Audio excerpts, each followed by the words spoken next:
It's an amazing, amazing piece of work and craftsmanship. This is pretty comfy down here, and it's pretty as can be. It's just a real little gem. I don't know where we're going to put the fireplace, though, Randy. Okay.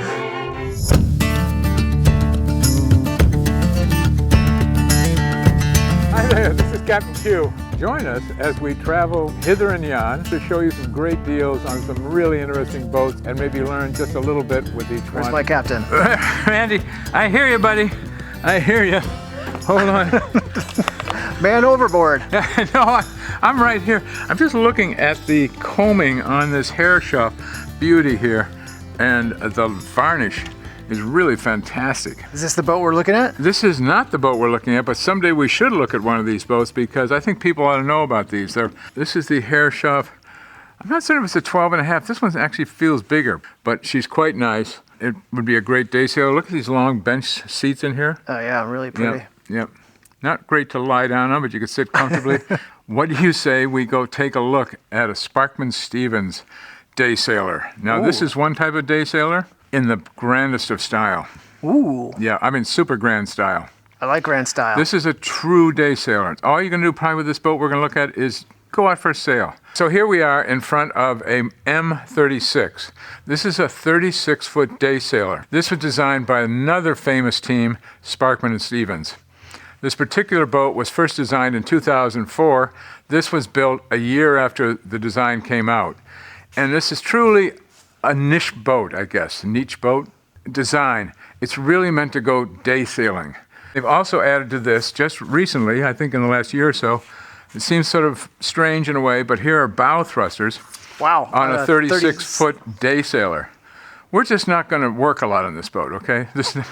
And it would be great for somebody like an old guy, like the captain here. I could get used to parking this thing with these bow thrusters. They really work. This is a modern S&S design.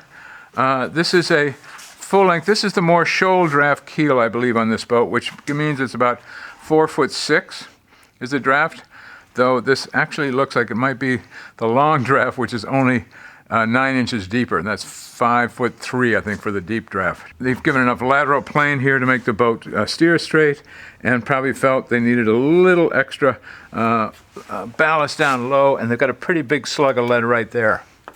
That's a solid piece of lead bolted right to the keelsons of the boat. And I think even if you find the coast of Maine with the front of that keel, yep, you're going to be okay. She has one of the new drive systems here. This one needs a little cleanup, and it's got a Flexifold folding prop on here. And this is designed to just slip through the water. I think they hauled her out, and when they blasted it, they didn't quite get all the little grass off of here. Hopefully it's not milfoil. What's milfoil? Oh, it's weed that grows in lakes that they don't want transferred up into Maine lakes. This is not a lake boat. Got a beautiful rudder. I really like this rudder because toward the end of the PB's life with me, we finally put in a spade rudder on the boat. It used to be attached to the rudder, like Constellation, yep, the 12-meter that sailed the America's Cup. Yeah, we moved it aft. It came way aft. Like 5 or 6 feet? But where this is now, at least that, yeah, at least that. The PB just steered like the best thing you can imagine. It was just really great. This particular boat, she's been painted, I think, it looks like this is sort of one of the deals where maybe they painted it every year, and it's maybe time for a little soda blast. Yep, take it down and then... Yep. But her top sides are mirror-like, just mirror-like, and her boot top, crystal. And I look way up here. What do we have up here? Beautiful cove stripe. Yeah, cove stripe. And you know something? That's not paint. That's gold leaf. This is going to be the drain for the anchor locker. Ah. So you get water up there. You're always going to get some water in that because it's not a fully tight fit. Yeah. And you bring up a lot of chain, line, or whatever into the anchor locker up here. It's just going to come right out of there. What do you think? Yeah, let's head on up. There we go up? Okay. Have you ever seen a day sailor like this? No. Actually, that's not true. I did see one in Marblehead. Oh, did you see one of these? I believe it was. Ah, well, it probably was. If you believed it, it probably was. Beautiful teak deck, beautifully laid. And you can just wash it with soap and water, light soap and water, keep it clean, keep the real dirt out of it. With the grain or away from the grain? Oh, never with a grain, because that will just dig out the soft meat of the teak. This has all been either epoxy down or blind fastened, meaning it's been screwed up from the bottom. Probably in this case, it was probably epoxy down, so tight and really good looking. This is also a balsa cord deck using vinyl ester resin again. And the same thing with the hull is vinyl ester resin with balsa coring in the hull. I'm just sitting here because it's kind of one of the places you might want to sit. The mast is right here. This is a great place to sunbathe and just to hang out. The decks are pretty wide for a boat this size. One of the lovely features of this boat, is the cockpit here. It's long. And it's over, this has got to be 7 feet or so, I imagine. We can give it the captain touch. Should we do that? Let's do it. Okay. Let's see. Maybe it's 6 feet. Oh, there goes the captain. I guess it's 6 feet. We'll give it 6 feet. How's that? It's got reasonably sized coamings, and they get deeper as you move forward. And there's also going to be a dodger with a nice handhold on the back of it and everything that's going to come down and give you protection from any splash that's going to come over the bow. It's so funny sitting here, too. I feel like we're on about a 45-foot boat almost. It just feels really long up there. And talk about low cabin tops.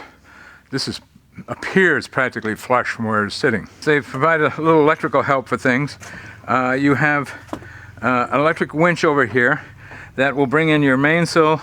It'll handle a reefing line, and it will also trim the jib. And these lines come up from underneath the deck and come right around this winch here, right here. Push that, and the winch comes in. The line comes in. Likewise, on the port side, we've got another electric button here to run this to trim your main sheet, the furler, and the vang. So, you want to trim this boat up? These are your trimming devices, okay? You should exercise them before you come out to the boat. Back here we have a full display of Raymarine product. So sitting here, I know where I'm going. You're not going to get lost with this whole device here. How do you like these for cup holders? Is that fancy or what? Very grand. Pretty fancy. Speaking of that, the steering wheel is quite grand. The steering wheel is wonderful. It's just absolutely wonderful. And this is an Edson. This is sort of the top of the line. And they don't go with the elk hide. But we're only going out for a day sail, right, with this? We're going to go out and go sail around Cranberry Island up at Southwest Harbor or cruise up and down Casco Bay.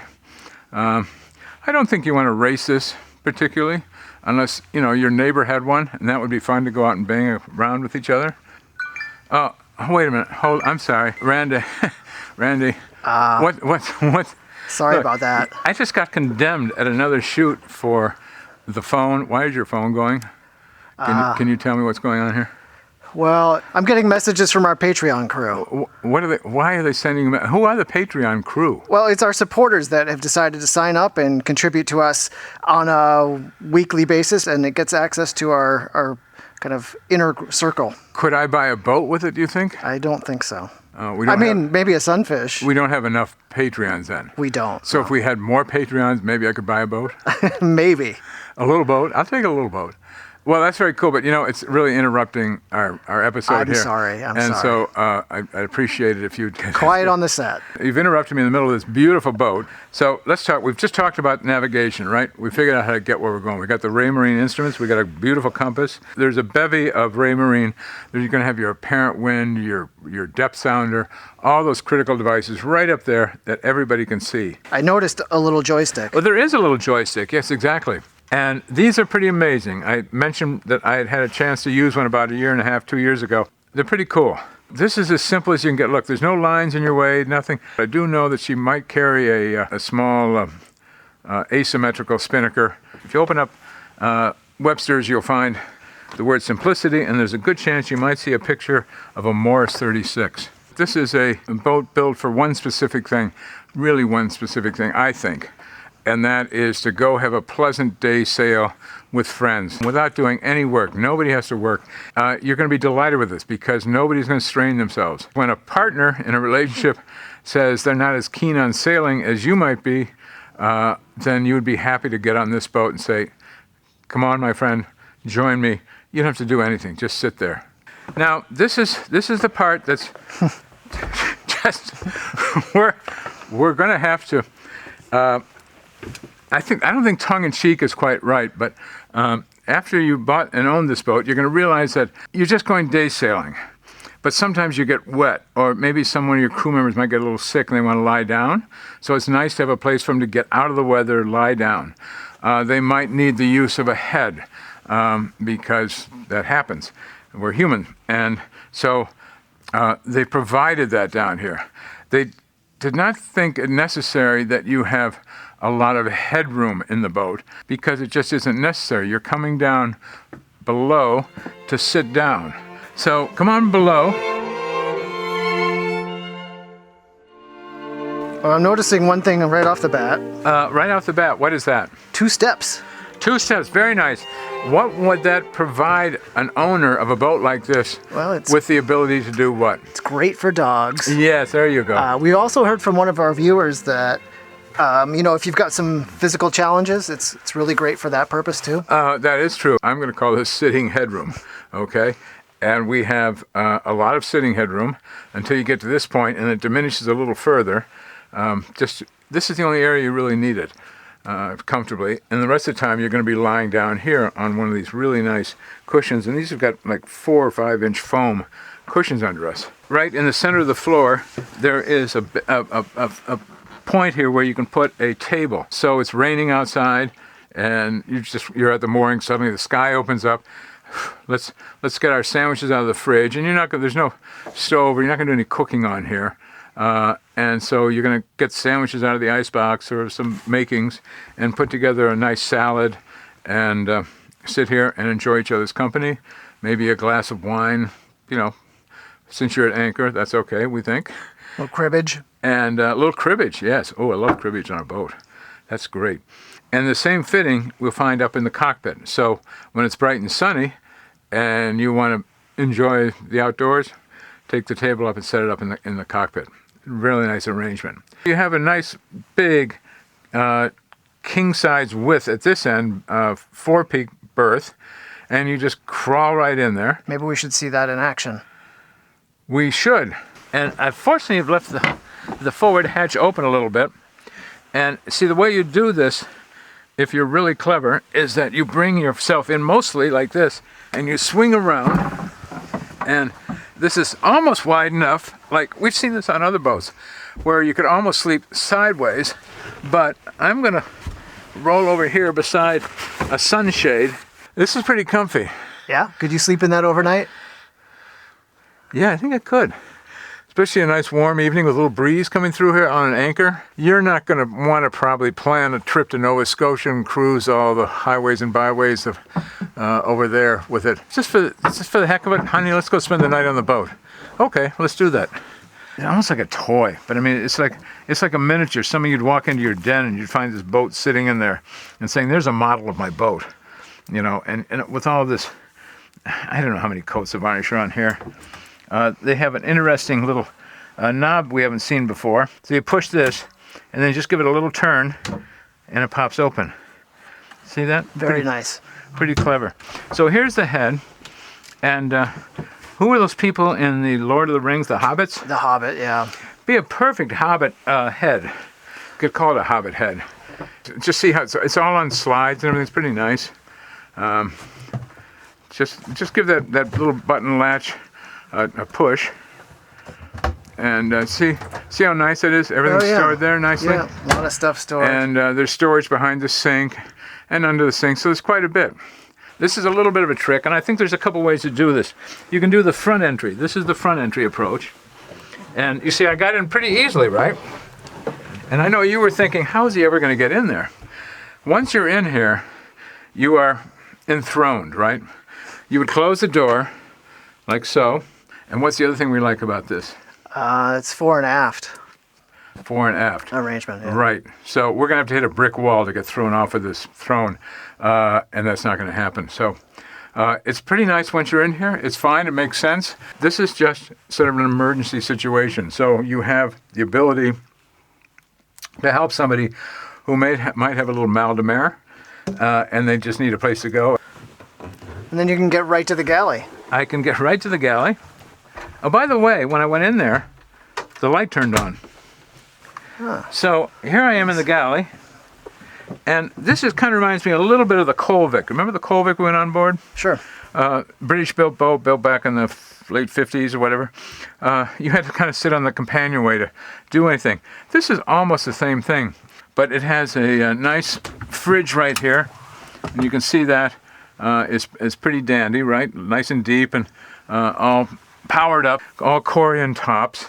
No pressure water on this boat, just a little hand pump, because you're not going to do a whole lot of dishwashing or anything else. Chances are you'll probably come on board with sandwiches wrapped in lunch boxes and things, and then you'll load those into a garbage bag and take it back ashore with you. For access to the motor, they've made that pretty simple. It's on a hinge here, and there's two little latches down below, and there we go. And there's your 21 horsepower Yanmar, and you've got your dipstick right here. They've moved that to the forward part of the engine. Oil filter right here in the front, and a little fuel filter up top. The belt tension is perfect. Deflection is good. The hosing looks good. And your bilge is right here. So you can look down and see the bilge suction here.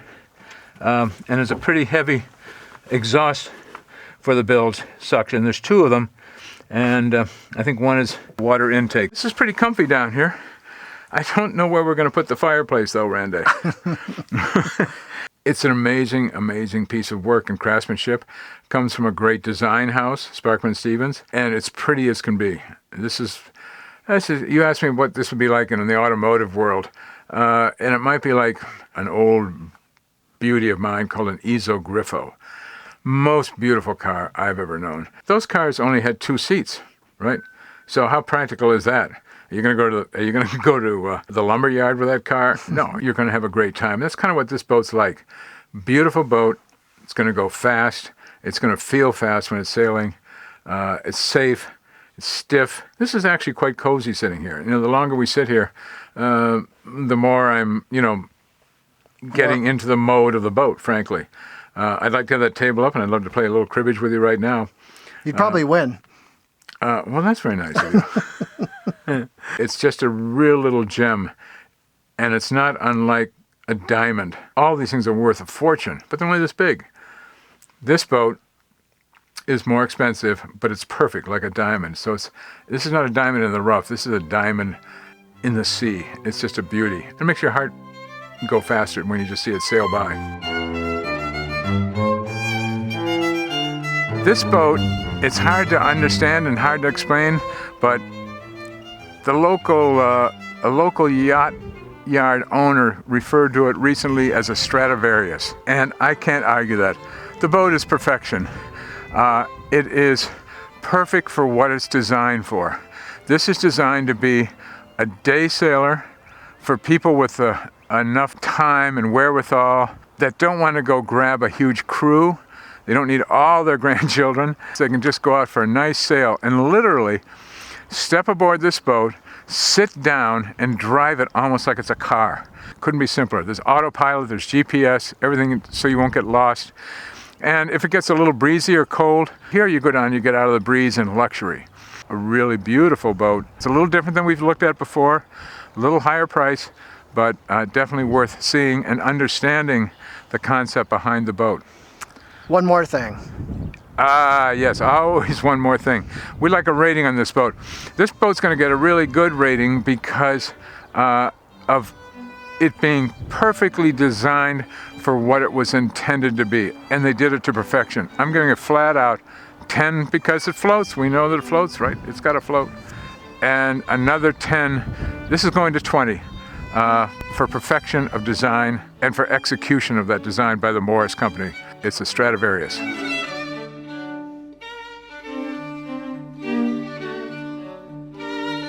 If you like what you see, please hit the subscribe button.